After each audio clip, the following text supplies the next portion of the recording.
Le Cameroun va bénéficier d'un prêt de 6,4 milliards de francs CFA dans le cadre d'un accord signé avec le Fonds koweïtien pour le développement économique arabe. Ce prêt sera destiné au renforcement de l'offre sanitaire à travers le financement partiel du projet de construction et d'équipement de l'hôpital régional annexe de Mbalmayo.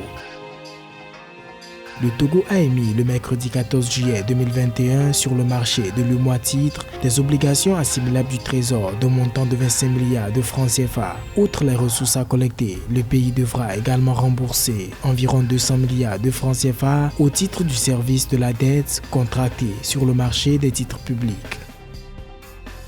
D'après le département de l'agriculture des États-Unis USDA, la consommation de la céréale en Afrique du Nord devrait grimper à 47,8 millions de tonnes en 2021-2022, ce grâce à l'Égypte. L'Afrique du Nord devrait enregistrer à contrario une production de 20,8 millions de tonnes de blé en 2021-2022.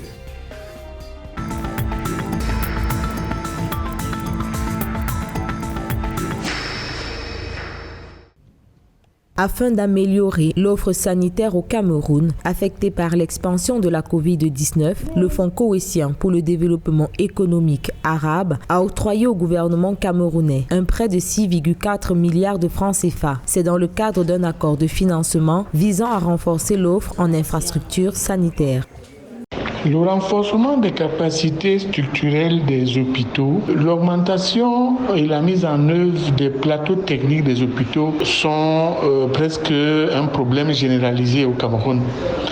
Mais le problème ne se situe pas nécessairement à l'équipement. Le problème se situe à deux niveaux, à l'accompagnement de l'équipement, c'est-à-dire à la formation des acteurs et opérateurs de ces équipements médicaux, et ensuite à la maintenance de ces équipements qu'il faut prendre en compte dans le cadre du financement koweïtien. Cet accord de prêt concerne le financement partiel du projet de construction et d'équipement de l'hôpital régional annexe de Mbalmayo. La construction de cet hôpital moderne permettra non seulement de renforcer l'offre sanitaire, mais surtout de continuer à doter les villes secondaires du pays de structures sanitaires de meilleure qualité.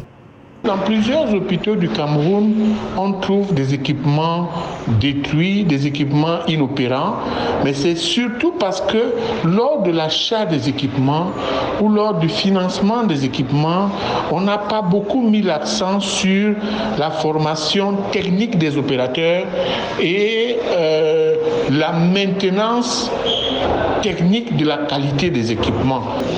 Et c'est tout cet assemblage qui doit être pris en compte, mais on doit aussi regarder la capacité de maintenance locale de ces équipements. Rappelons que cet accord de prêt fait suite à la signature en juin 2021 d'un décret présidentiel autorisant le ministère camerounais de l'économie à contracter un prêt du même montant avec le Fonds koweïtien pour le développement économique arabe.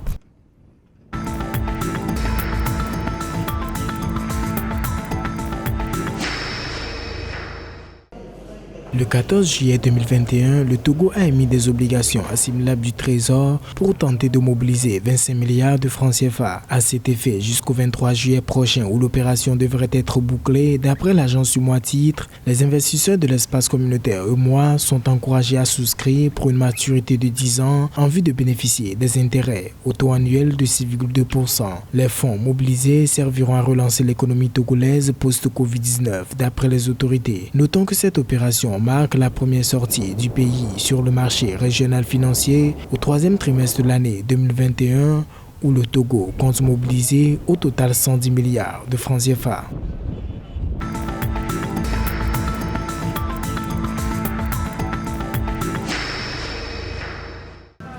En Afrique du Nord, la consommation de blé est attendue à un niveau record en 2021-2022. Le dernier rapport du département américain de l'agriculture USDA indique que le volume de la céréale devrait augmenter à 47,8 millions de tonnes contre 47,1 millions de tonnes en 2020. Cette hausse de la consommation de blé sur le marché nord-africain est entraînée par l'Égypte, premier importateur mondial de blé depuis déjà 15 ans. Selon l'USDA, l'Afrique du Nord devrait enregistrer à contrario une production de 20,8 millions de tonnes de blé en 2021-2022.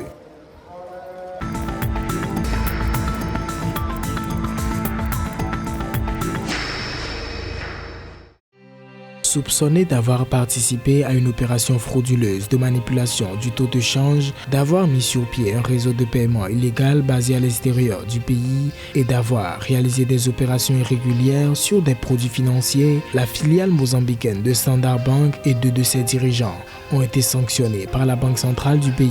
Le régulateur national du système bancaire a ainsi infligé une amende d'environ 4,6 millions de dollars à Standard Bank, qui a été par ailleurs suspendu en juin 2021 de toute activité sur le marché interbancaire de change. La Banque centrale a fustigé des manquements graves de nature prudentielle et de change.